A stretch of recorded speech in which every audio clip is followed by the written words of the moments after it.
Welcome back. Break पर जाने से पहले सलीम बुखारी साहब हमारे साथ मौजूद थे और एक्सटेंशन के मामले पर जो कानूनी नुक्ता और कानूनी पेचीदगी है इस पर बात हो रही थी और कानूनी नुक्ते को हल माहिर कानून जनाब बैरिस्टर चौधरी एतजाज़ एहसन साहब से बेहतर कौन कर सकता है। पाकिस्तान पीपल्स पार्टी के सीनियर रहनुमा है बैरिस्टर चौधरी एतजाज़ साहब, इस वक्त हमारे साथ टेलीफोन लाइन पर मौजूद है।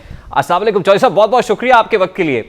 Sir, army chief general Qamar Javed Bajwa साहब को एक्सटेंशन देने के लिए एक्ट ऑफ पार्लियामेंट हुआ था 2019 के अंदर और उसमें ये वाज़े तौर पर था कि अब ये एक्सटेंड होगा ये period for a new term of 3 years। अब ये जो न्यू टर्म मिली थी बाजवा साहब को, कानूनी तौर पर ये नई अपॉइंटमेंट एज ए रीअपॉइंटमेंट इसको देखा जाएगा या एज एन एक्सटेंशन इसको देखा जाएगा? क्योंकि पेचीदगी ये है कि अगर तो एक्सटेंशन है तो उसमें वाज़े तौर पर कानून में लिखा गया था कि एक्सटेंशन जो है वो 1 टाइम एक्सटेंशन होगी, दोबारा नहीं होगी और वज़ीर आज़म के सवाबदीदी इख्तियारात जो है वो इस्तेमाल करते हुए देंगे। लेकिन अगर नई टर्म है तो फिर तो एक्सटेंशन हो सकती है। नहीं, ये तो एक्सटेंशन, ये जो लीगल लॉ में जो चेंज किया है वो एक्सटेंशन है, क्योंकि एडिशनल टेन्योर का है ना, उन्होंने फ्रेश अपॉइंटमेंट का तो नहीं कहा। अगर ये कहा ना होता तो लैंग्वेज वुड हैव बीन कि the army chief, incumbent army chief now whose term is to expire on this date shall be reappointed or shall get a fresh tenure on from that date for 3 years. ये कह रहे हैं additional tenure. अब इसमें इस बाल की खाल में से क्या निकलता है आप और या कोई कीड़ा निकालना चाहता है, मुझे इसकी कोई इतना फर्स्ट ही नजर आता। इन 3 साल जनरल बाजवा को मिल गए आइदर वे। अब इसमें ठीक, अब देखें ना एतजाज़ साहब, खुर्रम दस्तगीर साहब के एक स्टेटमेंट को बार बार कोट कर रहे हैं इमरान खान साहब और वो कहते हैं कि असल में ये इंटरनेशनल कॉन्स्पिरेसी या जो रिजीम चेंज का जो एजेंडा है वो यहाँ पर मोबिलाइजर्स थे जिनकी वजह से ये चेंज आया है जो आला-कार बने। अब वो ये कह रहे हैं कि इसकी वजह कोई महंगाई नहीं थी या पब्लिक नहीं थी या कॉमनर का इंटरेस्ट नहीं था, बल्कि वो अपॉइंटमेंट थी एक्चुअली, जिसका हवाला खुर्रम दस्तगीर साहब ने दिया कि अगर वो रह जाते फिर कुछ अपॉइंटमेंट्स होती तो उसकी वजह से मैस डिस्क्वालिफिकेशंस होती, ऑपोजिशन को दीवार से लगाया जाता। इसी खदशे के पेश नज़र उनकी हुकूमत का आउस्टर हुआ है। ये खुर्रम ने तो बात निकाल दी है जो मेन मोटिव था, और मुस्लिम लीग नून इसकी ड्राइविंग फोर्स मिनट लंदन में जाके मीटिंग, कैबिनेट उनकी जाके मिल रही है नवाज शरीफ साहब को, must be very cut up on general Bajwa, और वो उनका अपना एक हर तरफ से प्रेशर डालने का वो उनका तरीका भी यही है कि जिस तरह मरियम कहती है मुजामत होगी तो मुफामत होगी। गर्मी उन्होंने मुफामत होती है पर वो मुजामत करके और फिर वो हाथ फेंक देते हैं। तो ये उनका टैक्टिक रहा है पहले से।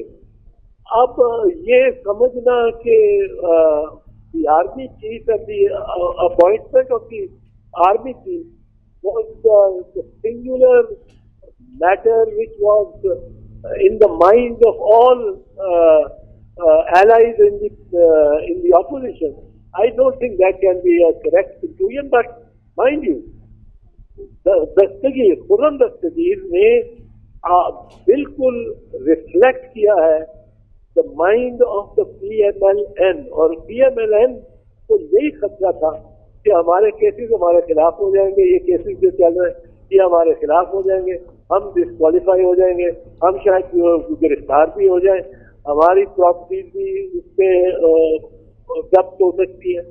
अब एतजाज़ साहब, 2 सवाल है ना इस पे। देखिए, एक तो आप मुस्लिम लीग नून को as far as this matter and this statement of Khurram Dastgir साहब इज कंसर्न्ड आप सिंगल आउट कर रहे हैं नून लीग को। सेकेंडली ये है सर कि अगर नून लीग का ही ये माइंड था या नून लीग ने ये प्लान किया हुआ था या उनके जहन में ये था कि अगर अपॉइंटमेंट हम नहीं करेंगे तो खुदा ना खास्ता हम दीवार से लग जाएंगे, डिस्क्वालिफिकेशंस हो जाएंगी, हमारा मुस्तकबिल तारीख है, तो इसका मतलब ये है कि वो अपॉइंटमेंट, इसका मतलब हमारी जो पॉलिटिकल फ्यूचर है उसके अंदर तो एक बहुत बड़ा रोल प्ले करती है। फिर ये खुदा ना खास्ता आपने अपनी तरफ से कहा है कि नून लीग की तरफ से कहा है?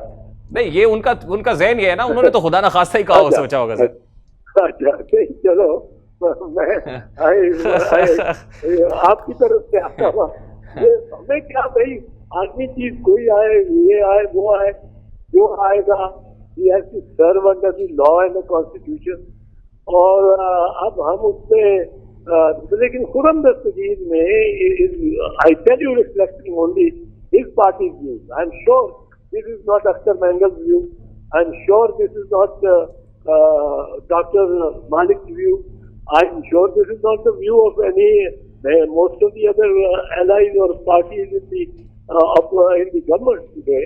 क्योंकि वो ये तो खुरम दस्तगीर नून का है, उसने नून की जो इनर सोच है वो क्लियरली बता दी है। बड़े एतजाज साहब, आप तो नून को सिंगल आउट कर रहे हैं। इमरान खान साहब जब ये स्टेटमेंट देते हैं तो वो नून लीग को नहीं कहते, बल्कि वो पूरी कोalition गवर्नमेंट को कहते हैं। उसमें पीपल्स पार्टी को नाम लेकर कहते हैं वो, और फिर वो ये कहते हैं कि इन्हें ये खदशा था। जब वो इन्हें कहते हैं तो कोalition की बात करते हैं, इन्हें खदशा था कि मैं जनरल फैज को आर्मी चीफ बनाना चाहता हूँ, और आज तरदीद भी कर दी। तो ये इमरान खान का स्पोक्समैन तो नहीं हूं ना उसकी पार्टी में, तो उसके वो why concern me with his statement, he has his own views and he has his own. नहीं, लेकिन एजाज साहब वो पीपल्स पार्टी को भी इसमें शामिल कर रहे हैं sir. Leader of a party can express his views, जितना वो बात वो कहे क्योंकि उनका मौक़िफ़ होगा। मुझे तो हैरत हुई है ये खुरम दस्तगीर के मौक़िफ़। इमरान खान का तो अपना मौक़िफ़ है, वो एक मौक़िफ़ लेके चल रहा है, लेकिन ये हमें इल्म नहीं था, मुझे तो इल्म नहीं था समझ कि Muslim League Nawaz one of the leaders of the coalition. ये जानना चाह रहा था कि इस मामले के ऊपर तो आपने नून लीग को सिंगल आउट कर दिया कि असल में ये नून लीग का थॉट आउट प्रोसेस था कि कोई अपॉइंटमेंट होगी, और फिर डर उनका था। लेकिन आपका one of the prominent agendas was महंगाई, जिस पर आपने मार्च भी किया था। लेकिन इसके तो बिल्कुल बरक्स हो रहा है, महंगाई तो बढ़ रही है, इन्फ्लेशनरी प्रेशर तो एक कॉमनर के ऊपर बढ़ता चला जा रहा है, डबल डिजिट्स के अंदर है। और फिर जो IMF के साथ एग्रीमेंट हुआ है उसको देखकर तो लगता है कि आने वाले दिनों में घुटन बहुत बढ़ेगी आम आदमी के लिए। जी, इसमें बड़ी कंसर्न है, बहुत कंसर्न है, तो कोई शक नहीं है, और इससे बड़ा तजर्बा है। और वाक़ईतन चूंकि कीमतें बढ़ रही हैं और महंगाई बड़ी तेजी से बढ़ी है, डॉलर बड़ी तेजी से ऊपर गया है और रुपया बड़ी तेजी से नीचे गया है, ये हम ना डिनाई कर सकते हैं ना इसको, और ये हम साफ कहते हैं कि इससे हमें बड़ी कंसर्न है, बिल्कुल है। तो इसको आपको लगता है कि पीपल्स पार्टी को इसका नुकसान होगा इंतखाबात में? अगर इसी तरह रही तो ये जाता रहा इसी तरह, ये तीनों चारों ट्रेंड, महंगाई के, बेरोजगारी के, रोजगार की इकोनॉमी जरा स्लैकन हो जाती है, तो इसमें ये अगर इसी तरह रहा तो जाहिर है हमें परेशानी तो होगी। हमको आवाम से कटे हुए दूर तो नहीं है, हम कोई हम एक अवामी पार्टी है, अवाम के साथ है, और अवाम की जो प्रॉब्लम्स हैं उससे हमें यकीनन बहुत तो नुकसान अगर आप उठाएंगे एतजाज साहब, तो आपको लगता है कि इसका फायदा अल्टीमेटली इमरान खान को और तहरीक इंसाफ को होगा? फिर जिसको भी हो हमें हम चाहते हैं कि मुल्क का नुकसान ना हो। और एजाज साहब, मुल्क तो शायद देखिए, रियासत बचाने की तो बात हो रही है जिसमें शहबाज शरीफ साहब ये कहते हैं कि हमें कड़वा घूंट करना पड़ेगा, मुश्किल फैसले करने पड़ेंगे मुल्क के लिए, लेकिन क्या आम आदमी के सामने ये बयानिया चलेगा? यार ये तो आप एक क्वालिटेटिव जजमेंट आप पूछना चाह रहे हैं, चलेगा नहीं चलेगा वो पता लगेगा, वो तो टैक्टिकली नंबर्स या क्या होगा तो बैलेट से पता लग जाएगा। पर अब मैं शहबाज शरीफ के इस इशू पे यू आज Shahbaz Sharif, I am not speaking for him और एज ए स्पोक्समैन, मैं तो इस पोजीशन में नहीं हूं, लेकिन आप हुकूमत में तो है ना एतजाज साहब, कैसे को he has the right to his opinion and his view. लेकिन आप हुकूमत में तो है ना एतजाज साहब? वो हुकूमत में साथ है, वो भी दुरुस्त है, पर इसमें हमारी एक पोजीशन है, हम उसको नहीं छोड़ने को तैयार। हमारी जो पोजीशन होती है for the people and people friendly policies, we are concerned because of, क्योंकि लोगों को बड़ा इस वक्त इम्तिहान से गुजार रहे हैं, और जो हम लोग, तो हमारी ये कंसर्न। नहीं तो Peoples Party you think will easily get away with this by saying कि ये तो शहबाज शरीफ कर रहे थे, ये अगर ये सोच रहे थे तो ये प्लान खुरम दस्तगीर का था, महंगाई बढ़ रही थी तो मिफ्ता इस्माइल एग्रीमेंट साइन कर गए थे and Peoples Party will easily get away with this.